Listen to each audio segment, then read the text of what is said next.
Hello friends, how are you? I hope you must be doing a practice with my tools and tricks. दोस्तों एक बार फिर शुरू करते हैं एक नया टूल नए तरीके से डिटेलिंग के साथ में। याद रखिए आप सब बहुत अच्छी प्रैक्टिस कर रहे हैं और आप जो वीडियोस बनाकर मुझे भेजते हैं वो बहुत अच्छी तरह से आप स्टोरी मेकिंग की ओर आगे बढ़ रहे हैं। अगेन आप लोग ध्यान रखेंगे, हम लोगों ने जो भी प्रैक्टिस करी है उन सब में हमारी ट्रिक्स का इस्तेमाल करना बहुत ज़रूरी है। हमारी वो कौन सी मैजिकल ट्रिक्स हैं जिनको इस्तेमाल करके बिना ग्रामर के और बिना टेंसेस के हम लोग सीधे स्पोकन इंग्लिश बोल सकते हैं। Trick number 1, we need not to learn more words initially. हमें शुरुआत में बहुत ज़्यादा नए नए शब्दों को सीखने की ज़रूरत नहीं है। जो शब्द हमारे पास में हैं हमको उन्हीं शब्दों से हमारी स्पोकन इंग्लिश डेवलप करना है, शुरू करना है बोलने के लिए। Trick number 2, speaking is more important than learning. Speaking is more important than learning. बोलना ज़्यादा ज़रूरी है सीखने के बजाय। क्या होता है, हम ज़्यादा सीखने के चक्कर में बोल ही नहीं पाते, इसीलिए बोलना ज़्यादा ज़रूरी है सीखने के बजाय। Trick number 3, create your own environment. आप लोगों को कभी भी किसी कंपेनियन को नहीं ढूंढना है कि कोई बंदा होगा उससे हम बात करेंगे और हम कम्युनिकेट कर पाएंगे, कोई सुनने वाला हो कोई बोलने वाला हो, ऐसा नहीं है। आप जहाँ भी हैं, जिस भी कंडीशन में हैं, उसी कंडीशन में आप लोग आपके पास जो जो शब्द हैं उनको बोलना शुरू करें और छोटी छोटी स्मॉल स्टोरीज क्रिएट करना शुरू करें। स्टोरी कैसे क्रिएट करते हैं उसके एग्जाम्पल्स मैं इस वीडियो में आपको देने वाला हूँ। उन एग्जाम्पल्स को आप अपने आसपास के एनवायरनमेंट में छोटी छोटी स्टोरी बनाकर बोलना शुरू कर सकते हैं। तो this one is basically create your own environment. Last and very important, speak loudly, जोर से बोलें, and give gaps between sentences and the word. Sentence के बीच में और वर्ड्स के बीच में छोटे छोटे गैप प्रोवाइड करें। जब आप बहुत जल्दी जल्दी बोलने की कोशिश करते हैं तो आपका स्लिप ऑफ टंग होने के चांसेस बढ़ जाते हैं। कई शब्द जो आप नहीं बोलना चाहते हैं वो बोल देते हैं।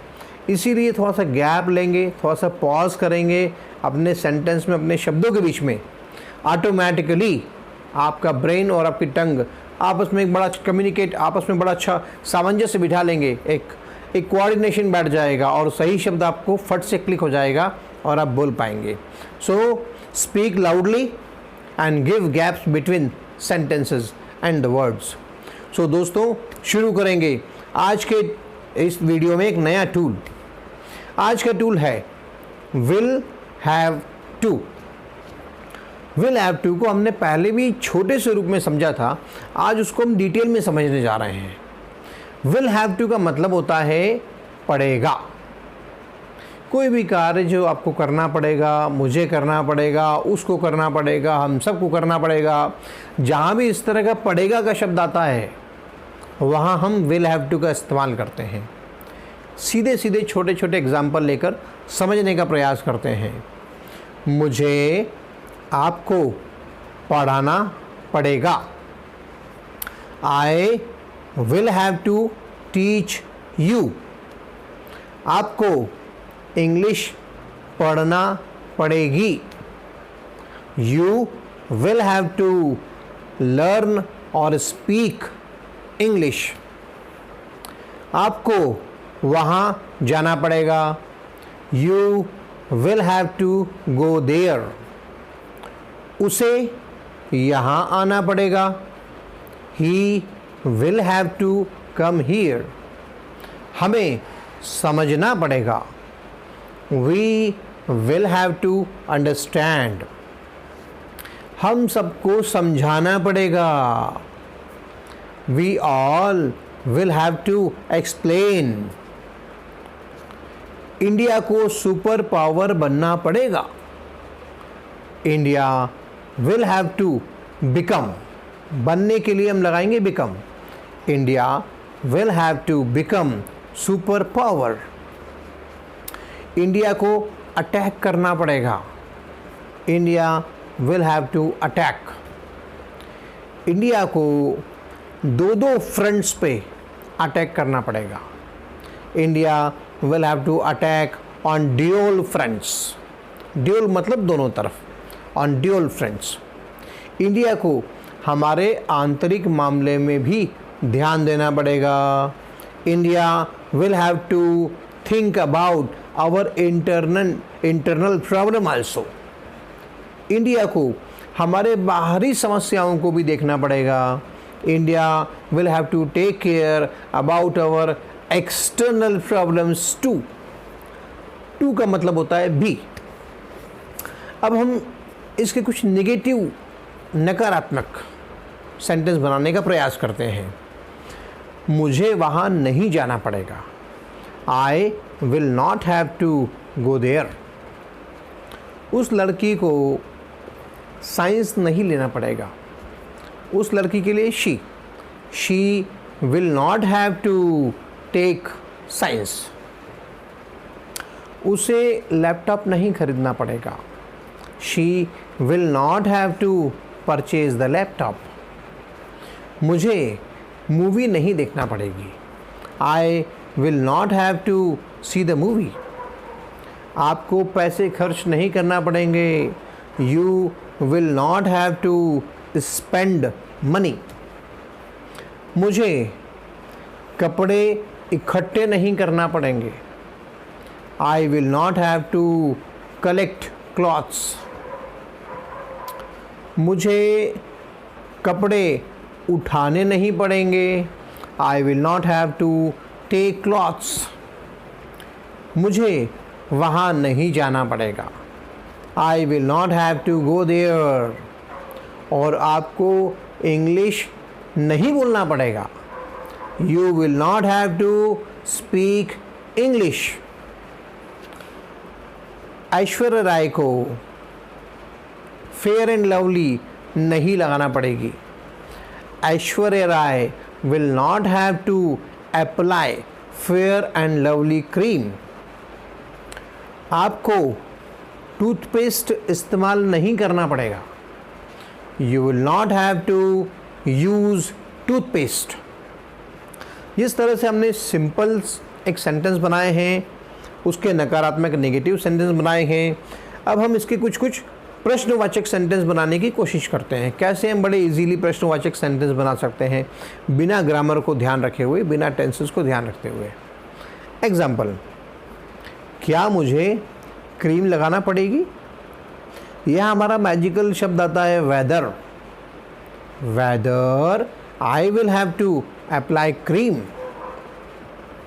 क्या मुझे सुनना पड़ेगा?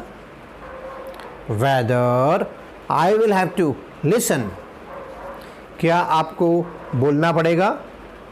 Whether you will have to speak.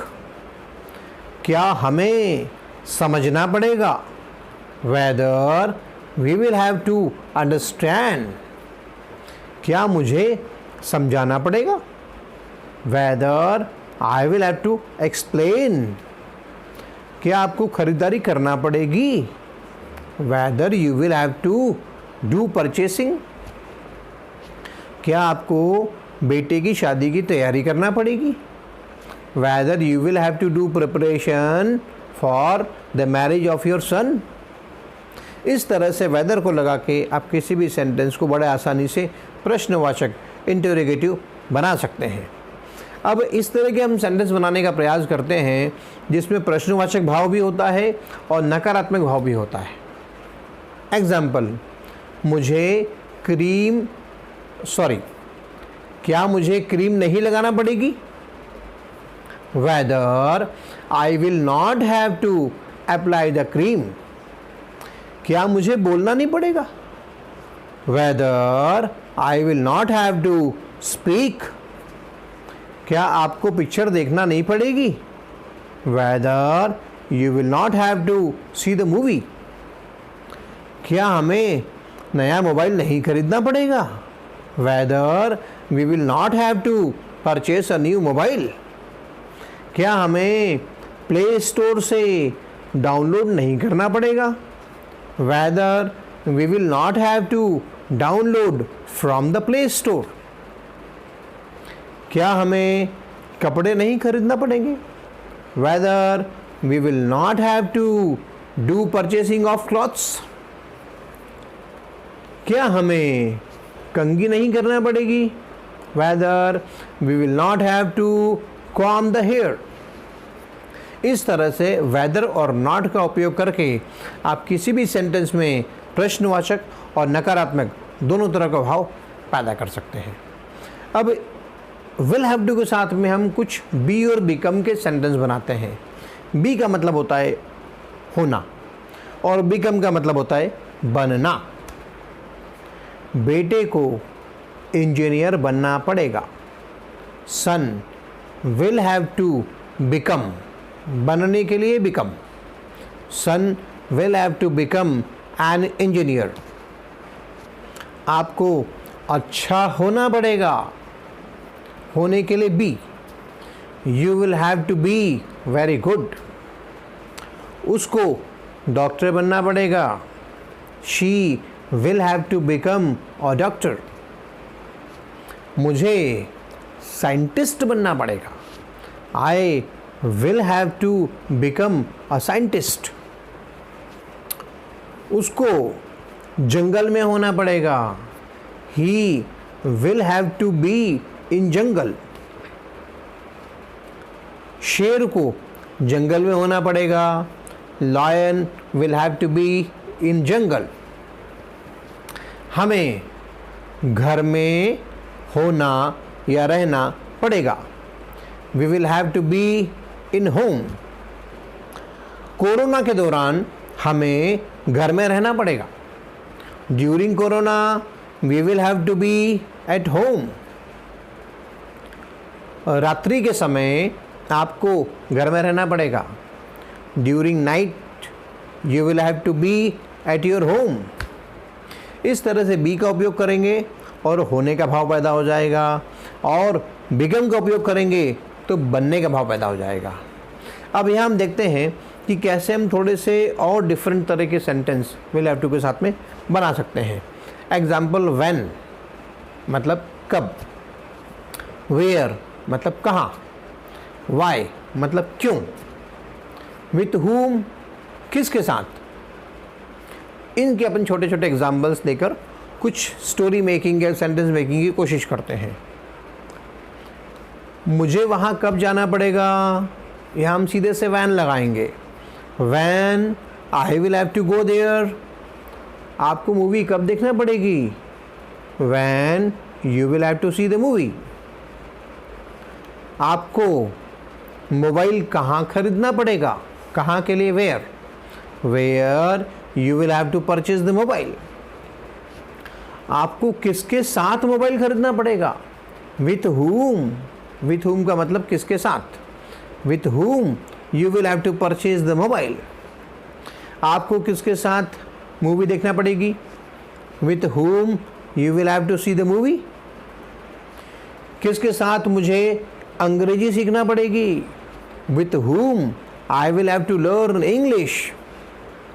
किसके साथ मुझे अपना क्वालिटी टाइम व्यतीत करना पड़ेगा, with whom I will have to spend my quality time. इस तरह से विथ हुम का करेंगे, किसके साथ। व्हेन कब, वेयर कहाँ। अब वाई, आपको क्यों सोचना पड़ेगा, सीधे से वाई लगाइए। Why you will have to think, मुझे क्यों पढ़ाना पड़ेगा, why I will have to teach. मुझे आपको क्यों पढ़ाना पड़ेगा, why I will have to teach you. आपको क्यों पढ़ना पड़ेगा, why you will have to study. बेटे को क्यों वहाँ जाना पड़ेगा, why my son will have to go there. बेटी को क्यों डॉक्टर बनना पड़ेगा, why my daughter will have to become a doctor. इस तरह से वाई का उपयोग करेंगे और हम किसी भी सेंटेंस में क्यों को भाव पैदा कर देंगे। अब ऐसे जब छोटे छोटे सेंटेंस की आप एक कड़ी बनाते हैं, एक लड़ी बनाते हैं, तो वो छोटी छोटी स्टोरी क्रिएट हो जाती है। छोटे छोटे शब्द हम सुबह से शाम तक जो जो करते हैं उनको आप स्टोरी मेकिंग करके जोड़ने का प्रयास करें। शब्दों के बीच में, सेंटेंस के बीच में एंड, आफ्टर दैट का उपयोग करें, बट का उपयोग करें और छोटी छोटी स्टोरी बनाएं। अब स्टोरी बनाकर कैसे आप अपना इम्प्रूवमेंट कर सकते हैं स्पोकन इंग्लिश का, उसकी छोटी सी ट्रिक्स बताता हूँ।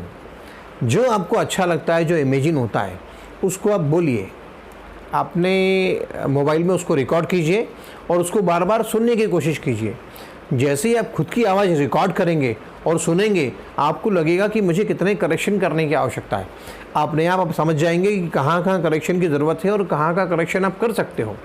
2, 3, 4 प्रैक्टिस के बाद में, प्रयास के बाद में ऑटोमेटिकली आपकी ऑडियो अच्छी हो जाएगी, आपकी मिस्टेक्स होना कम हो जाएगी। इस तरह की ट्रिक्स को इस्तेमाल कीजिए और बहुत अच्छा इंप्रूवमेंट आप कर सकते हैं। आप लोग ध्यान रखेंगे दोस्तों, आपको मेरा चैनल और वीडियो पसंद आता है तो आप मुझे सब्सक्राइब करेंगे, शेयर करेंगे और लाइक करेंगे। मैंने आपको व्हाट्सएप नंबर दिया हुआ है, आपको कहीं भी कुछ भी समस्या आती है, you can directly send WhatsApp message to me and you can send your audios to me also. आप मुझे अपनी ऑडियो बना के भी भेज सकते हैं। मेरी बहुत सारी शुभकामनाएं आपके लिए हैं। All the best to you. Bye bye.